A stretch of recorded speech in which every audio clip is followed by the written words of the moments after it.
So, today we are going to talk about the last of the 12 powers this year, life. The question is, what is life? So life as a principle and a spiritual ability is not to be confused with our human life, which has a beginning and an end. Life is eternal. It always has been. It always will be. All that is human, all the things that we have in our humanity can be threatened or compromised, destroyed, exhausted. But life, the principle, the power that I'm talking about is indestructible. And life cannot be diminished, and life continually renews itself. Charles Fillmore has this to say about life in his book, Keep a True Lent. The first step in the realization of life is always to know that God is life, abundant, omnipresent, and eternal. The second step is to make positive connection with God, life, by declaring oneness with God. And that's what we do as we have our daily prayer practice, which we'll talk more about it, in a few minutes. So the apostles, too, associated with life are Judas and Matthias. Now, Judas is known as the one who betrayed Jesus for 30 pieces of silver by telling his whereabouts on Holy Thursday, as it turned out. But metaphysically, Judas stands for selfishness, greed, and other negative habits and emotions that we all use that adds to our own betrayal of the Christ within each one of us. Now, Matthias was known as the disciple that had a higher spiritual consciousness, which is what we are all reaching for. The physical location of life is the regenerative or the reproductive organs in the body, and the color is red. So the average person is exposed to and takes on huge amounts of negativity every single day. Negativity that can be very destructive to our energy. We get up, we might turn on the news, we might hear political stuff, we might hear of destructive things and illnesses, disagreements that are going on in the world, in the country, horrible things that can happen, our own family stuff that may be going on, and our own negative self-talk, which can be described as the itty-bitty pity committee inside our head.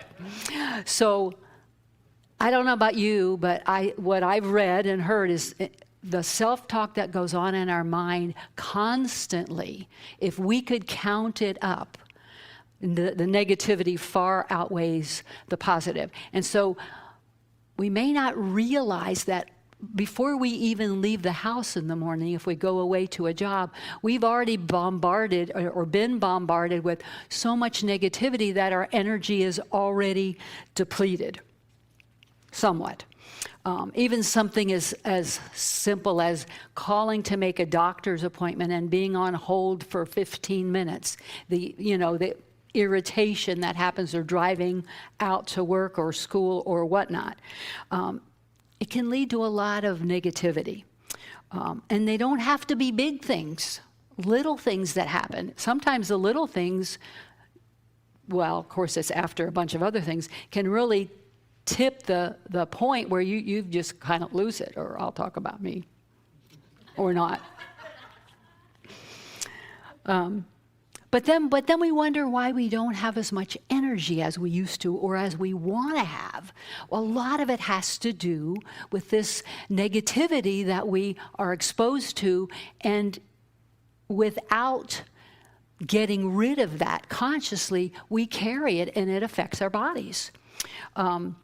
Life is not about avoiding challenges and difficulties, because the truth is we can't. As long as we're living in this human body, we're going to be challenged. We're going to have things that we have to deal with. The issue is, how are we going to handle it? What are we going to do about it? That's what counts here. So in John 16:33, Jesus had this to say. These things I have said to you. He was just talking to his apostles about what was going to be happening with the crucifixion. All these things I have said to you that you may have peace. In the world you will have tribulation, but have courage. I have overcome the world. So he's telling them as they're about to experience the most horrific thing that could happen to them, be peaceful. He's given us, before he leaves, Jesus has given us, and then through Spirit, the powers, the energy, the tools that we can use to bombard this, to balance the bombardment that we have. So the answer to the regular, almost automatic reflexes that we have to this negativity is pretty simple, but it's not easy. The first thing is you have to notice that you're feeling bad. So we're so used to all the stuff that we carry around that we may not even be aware of it until maybe we get sick. We have to be aware of it. And then, if you're feeling stressed or worried, the first thing is just take a deep breath.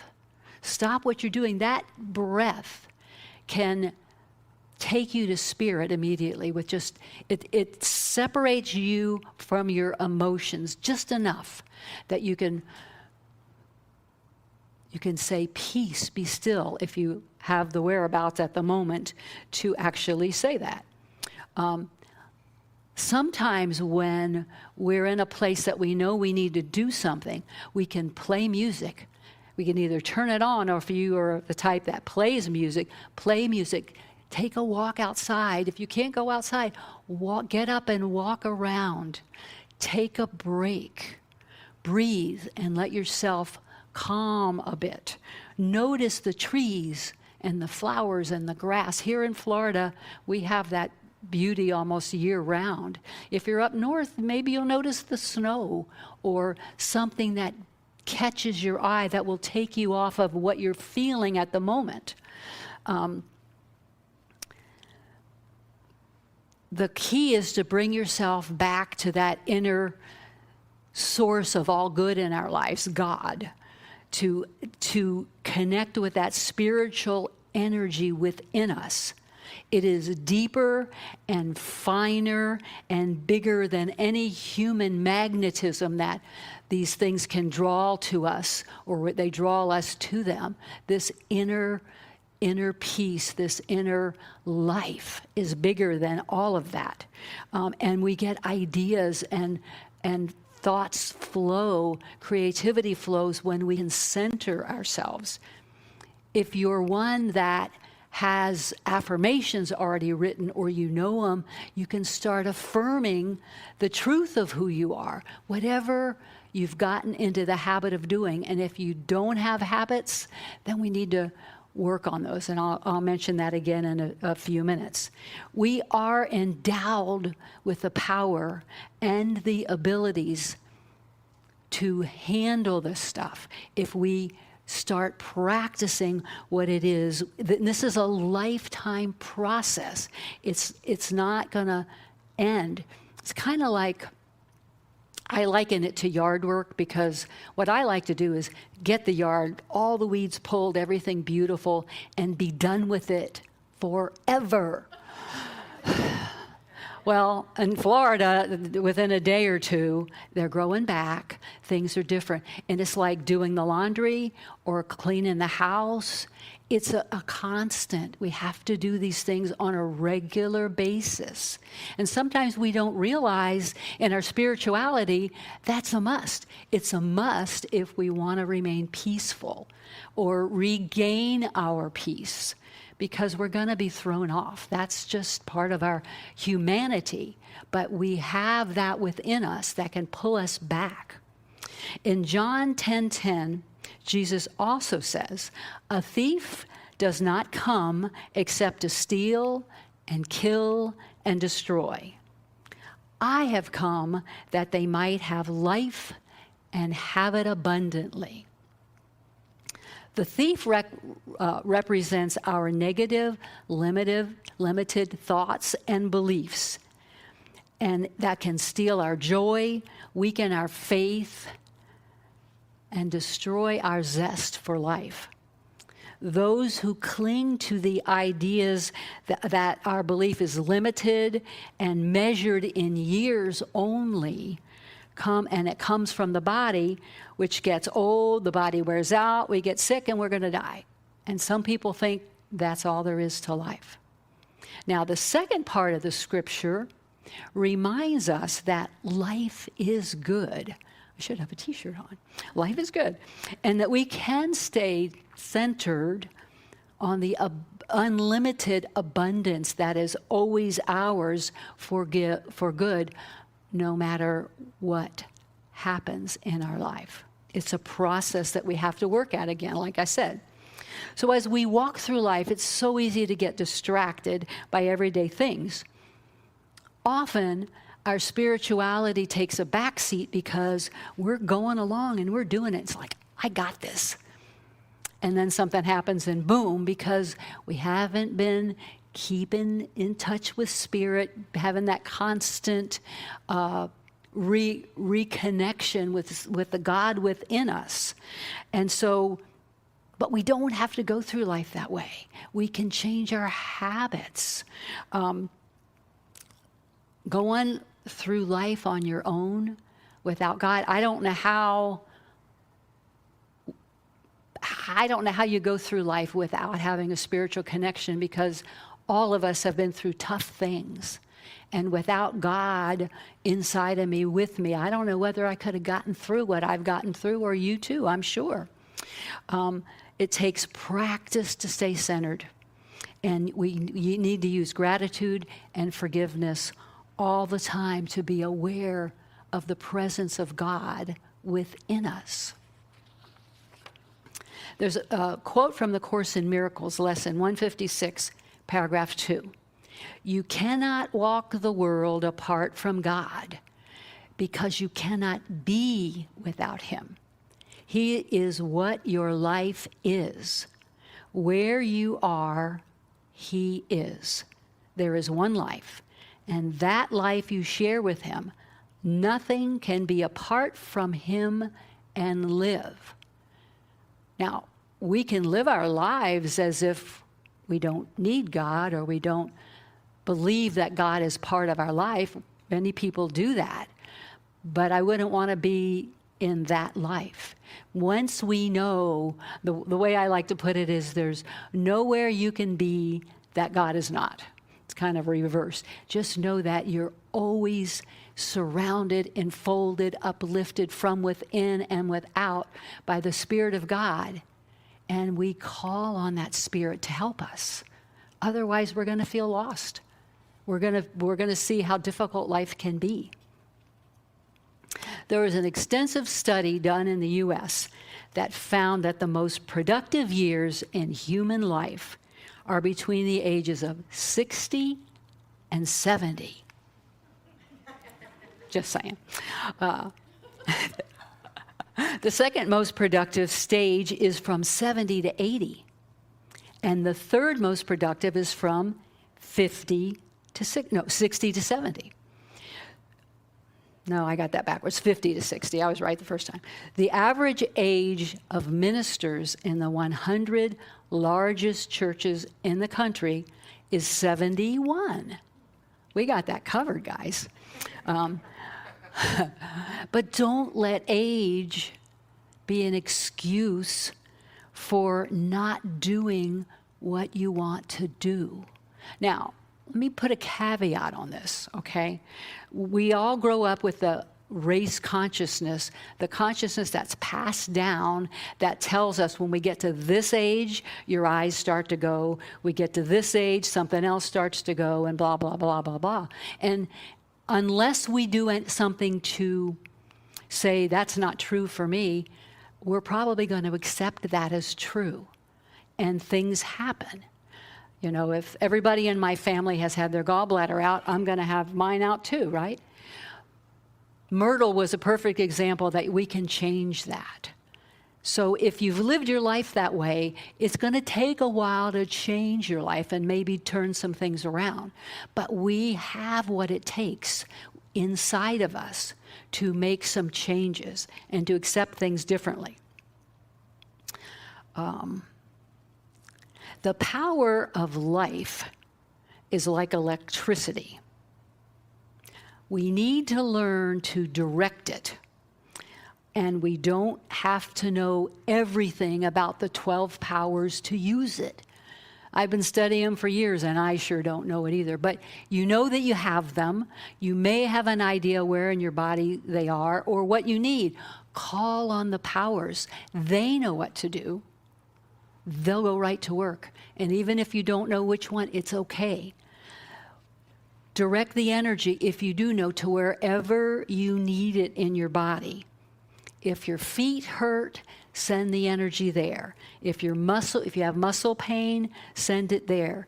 If you need better eyesight, send it there. Or if your heart is hurting physically or from a heartbreak, send that energy there. So let's do that right now. I'd like you to close your eyes for a moment and just think of something that may be causing you at least a little bit of upset or pain, either physically in your body or in your mind or your heart.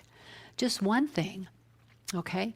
Now, the life energy comes from deep in our pelvis. Send that energy to the area of your body that needs it right now. See that red energy from that area of your body go spreading to wherever it is you need it to go. And feel it circulating in your body, giving you some extra energy, giving you the boost that you might need right now.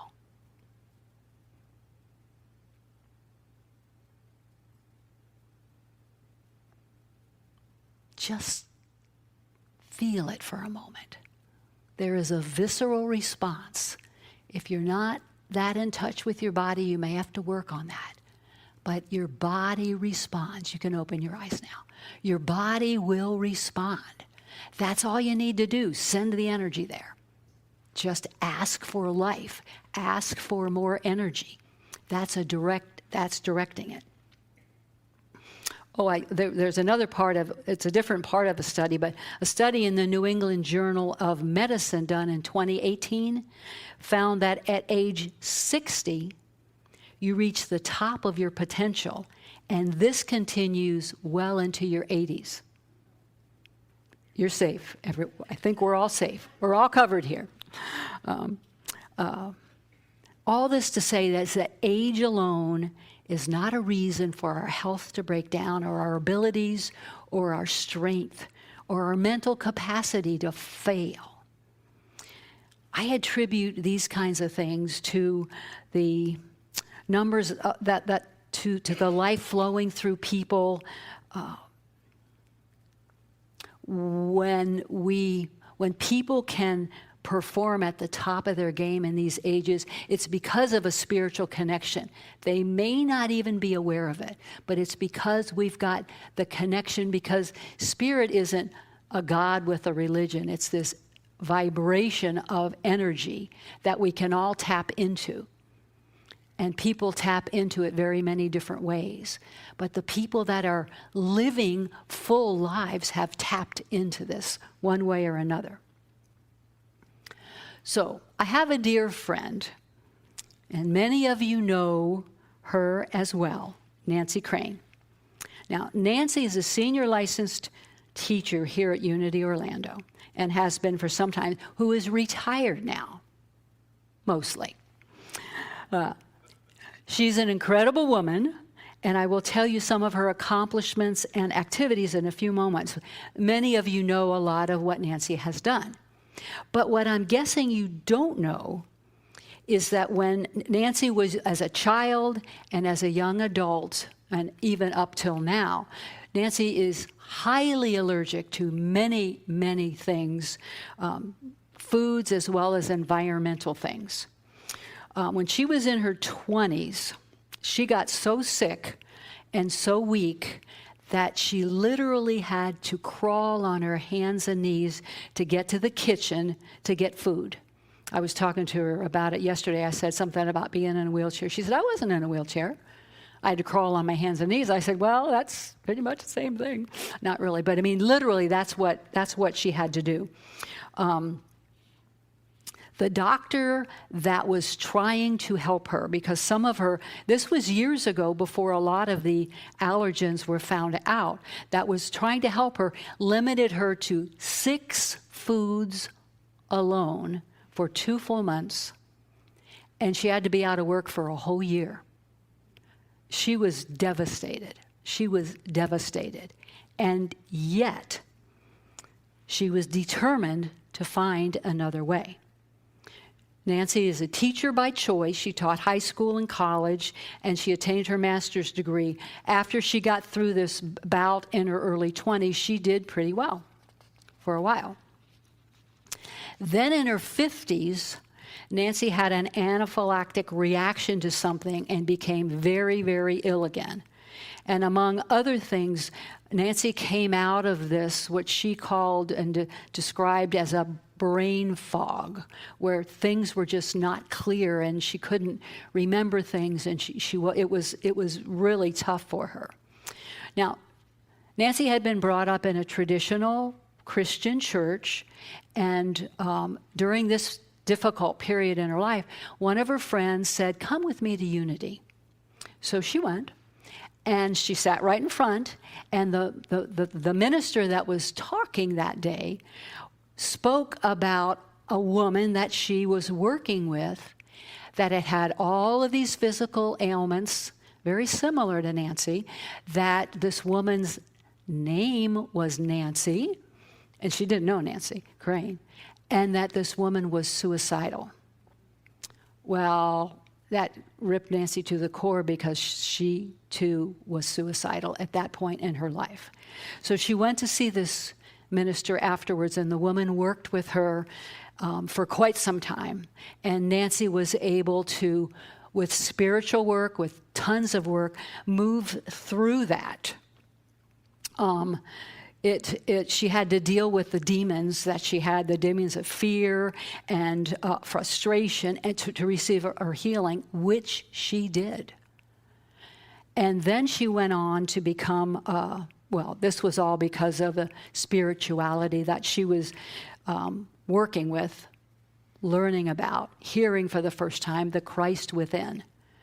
So after she passed through this period, she decided to become a licensed teacher, and she had to travel from Hawaii, where she lived, to Kansas City every few months to take the classes, and which she did, and she became a teacher of teachers at this church. Nancy has been my mentor and many other people's for quite some time, where Nancy had to travel to Kansas City to take most of her early 250 hours of classes. Nancy taught me 90% of mine right here.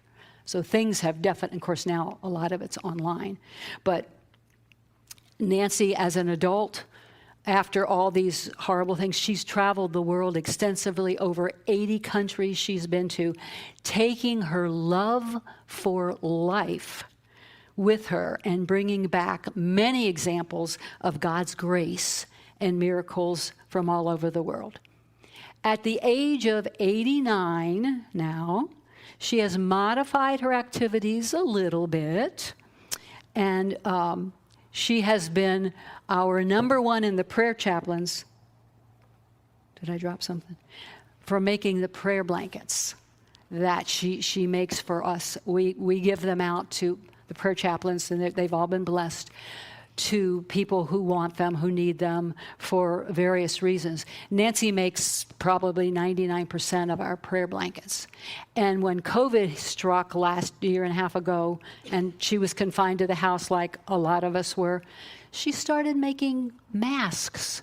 She's made over 300 masks and had them shipped all over the country. This woman never stops.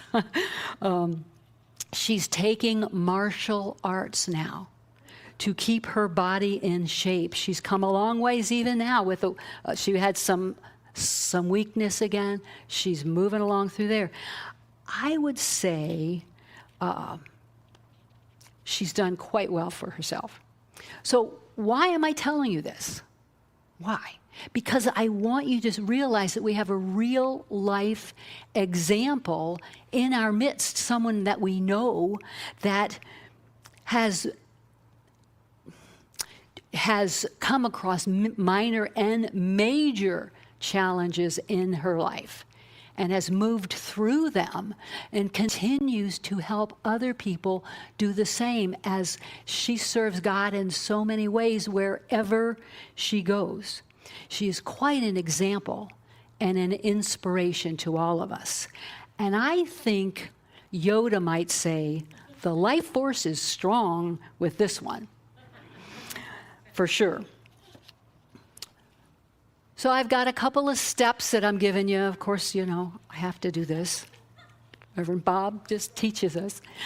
To help put some of these things into practice, to use them on a daily basis. The first one is take time each day to stop what you're doing and notice your surroundings. Even if you're not upset or anything, just stop and be in the present moment. Look around, breathe. Notice a flower or a butterfly, something that you hadn't paid attention to. Walk around for a few minutes. If you can go outside, even better. If not, just get up and walk around. This takes your mind off of whatever might be occurring, even if it's good or bad. You just need to take a break. Take a deep breath and be aware of life flowing through you. Be aware of your heartbeat, of your pulse. Notice that you are alive and well, or on your way to being well. The second one is to continue or start a regular prayer practice. Now, those of you who have heard me before, Charles Fillmore recommends, to get yourself into the same habit every day. If you can possibly do this, take your prayer time at the same time, sit in the same chair, wear a bathrobe if it's wear the same clothes if you can. Listen to music, the same kind of music, because what happens is once you sit down, your body is already going there. It's like when we start our meditations and Brian starts the music, you're there. You know. Your body responds well to that. Don't worry about the itty bitty pity commit. I didn't say that. Itty bitty pity committee in your head. Bob's going to kick me out of this place next week. Don't worry about that kind of stuff. Just put your time in, because the effort is what makes it powerful. The effort. 5 minutes, if that's what you can start with, and expand it some if you can. But get yourself in tune with that vibration. And just know, if you sit down and you spend 5 or 10 minutes and you get up and say, well, that was a waste. No, it wasn't. No, it wasn't. It was your intention that matters the most. Number 3, if you are having a health challenge or a sore muscle, speak words of life to your body. Like I mentioned before, life, life, life. Let there be life. You can change the cells of your body with words of life. because they are receptive and always listening. Remember Myrtle's story. We tell it many times, but she literally changed the cells in her body. And I know some of us are doing that exact same thing right now. But you got to be regular with your practices. So, as we are moving through this most precious time of the year, when spiritual energy is palpable and miracles abound, I'd like to suggest that one of the miracles you asked for is to have a closer relationship with Spirit, that you can start making time to spend this time with the Christ presence within you, and know that you are living the life that you're supposed to be. Let your light shine brightly, especially this time of the year, with miracles and light. The Christmas lights reflect that inner light within us, the Christmas tree and all the lights that we have here. It's just mirroring what's inside of you. So let us pray now. As we prepare for meditation, I want to read this prayer for you, and it's on your bulletins as well. As I walk through this physical realm, I will not be afraid, for God is with me. As a child of God, I am endowed with all the spiritual powers that I need to handle any difficulty that I may encounter. In all situations, I will remember that I am a child of God and that God goes with me wherever I go. So now everybody, take a nice deep breath. And if you haven't already closed your eyes, do so now. And as you exhale, just know that there is one presence and one power in the world, God the good, omnipotent. And that power is within us, in our very being. And we acknowledge it within that heart center of our body. And as your body is relaxing in your chair, speak words of peace to it. Peace, be still. Be still.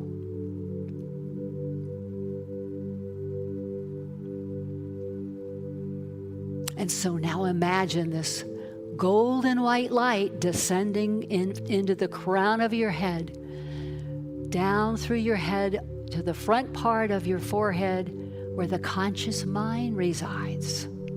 So it's totally aware of the power that's being awakened now. And this energy flows down through your body, all the way down to your pelvic region.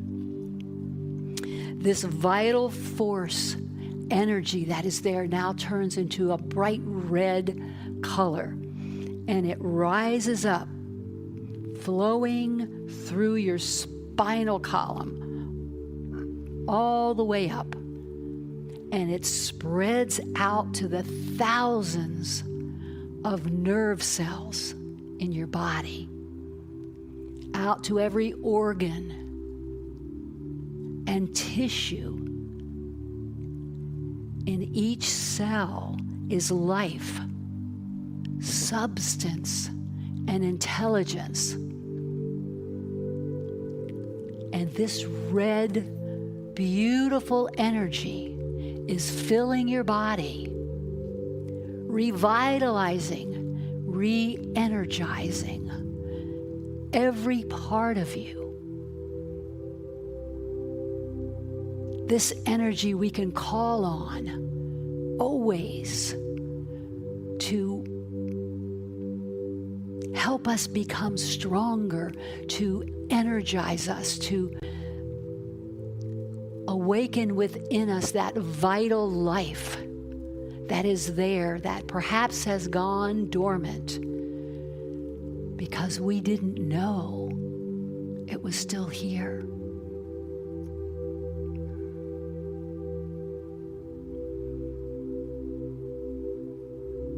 And as that energy flows throughout your whole entire body, it's activating, reactivating again the other powers, faith and imagination, zeal and power, will and understanding, all in your head and neck area. Wisdom and love in your chest, solar plexus in your belly, order, strength, release, and then, of course, life. These are gifts, powers, faculties that are real, that we can call on and use and change the very cells of our body.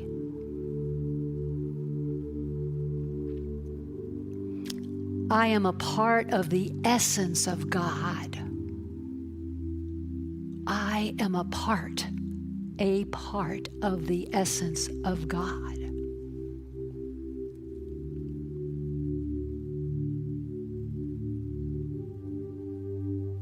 God, you are the light in which I see. You are the love in which I forgive.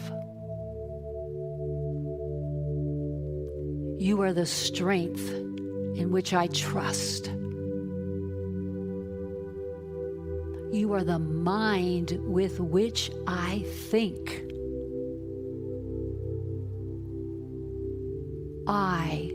The I am within me. I am very holy.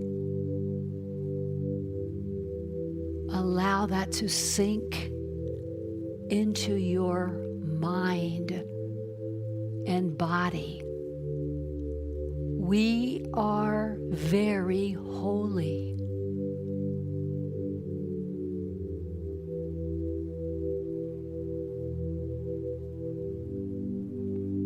I am one with God and all creation. I give life to my body, and I am open and willing to receive all the blessings of life, especially in this Christmas season. And with deep, deep gratitude, we say, thank you, God. Thank you. Amen.